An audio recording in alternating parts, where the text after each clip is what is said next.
Well, I've told you that we've got a great guest today, and we do. He's sitting right here with me. His name is Jordan Van Sewell. Now, Jordan is a familiar name around town. A lot of people know him. I found that out. I've only met Jordan a short period of time ago, and I stopped over to his house, and as I've said, and Jordan has mentioned, you know, if we had had a camera standing there when we were busy talking for the hour that we were talking, looking around and the stuff that I saw, this show would have been done already. Like, it would have been just fantastic, and it was just a nice, wonderful feeling to be with you, Jordan. Well, thank you. We're going to carry that spontaneity right into the studio here, though. That's good. It's working so far, huh? Yeah. I like it. Yeah. Well, what I did notice, Jordan, was that you're right on the river. I've seen you, and I see you take pictures, and you're what a place to live. Maybe about 75 yards from the riverbank. I think I've counted the 60 steps from my studio door to depending on whether it's high water or low water. But for me, that's really a power spot. I've got a beautiful view of the skyline of Winnipeg, and there's nothing to interrupt it but the surroundings of the riverbank, which is, I find, beautiful. Well, I can see by these first few pictures that we're going to show our guests here, our viewing public, that we've got of what you've taken, a couple of shots of the river, and just this first one, of course, is from the window of your house. Yes. And this second one, what is it? It's some pretty serious ice there. Yeah, well, you know what? I've been photographing that particular vista for the last quarter century. And I find that obviously we're blessed with 4 seasons. They're not equal seasons, so I have many opportunities to go down there and take pictures of the ice. Well, the pictures are just one form of your artistic abilities and your talents you're into. What is your main thrust? Well, I could say it's my iPhone, but I've been I'm actually a trained sculptor in ceramics, and I graduated from art school in 1979, and I've been doing this professionally ever since. Well, I'm going to have the audience see a picture here.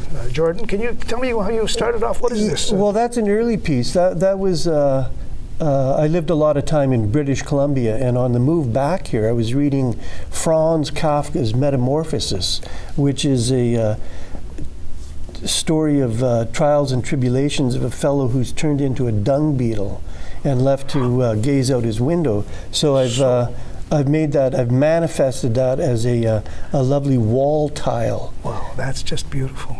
Thank you. That's the dung beetle. That's the dung beetle, exactly. Great. And here we have something that's different, a familiar Winnipeg site. Well, you know, I'm also tied up with Heritage Winnipeg, and this piece predates my involvement with Heritage. But the Winnipeg Clinic, which is a beautiful mid-century modern type deco, it's everything. I expect to see George Jetson coming out of one of those windows. So for me to, that's one of my money shots, in that I have made a mold from that, as I have with the Flying Cash as well. Wow. So I do a number of those pieces. So you're into a variety of producing various different art forms. I notice in your house everything. I mean, working with wood, working with ceramic, working with you name it. I've seen it hanging all over. Just magnificent. I'm going to get back to your place, and we're going to take we're going to do a video. There's a lot to see there. A lot to see in your yard and everything else. Yeah. Would you care to talk a little bit about this right here and how you create this? Well, a lot of my pieces are, I draw upon either literature or music or current events. This one ties a number of things in. And there's an entire story with it. But I find that often as an artist, you're not there to tell the story.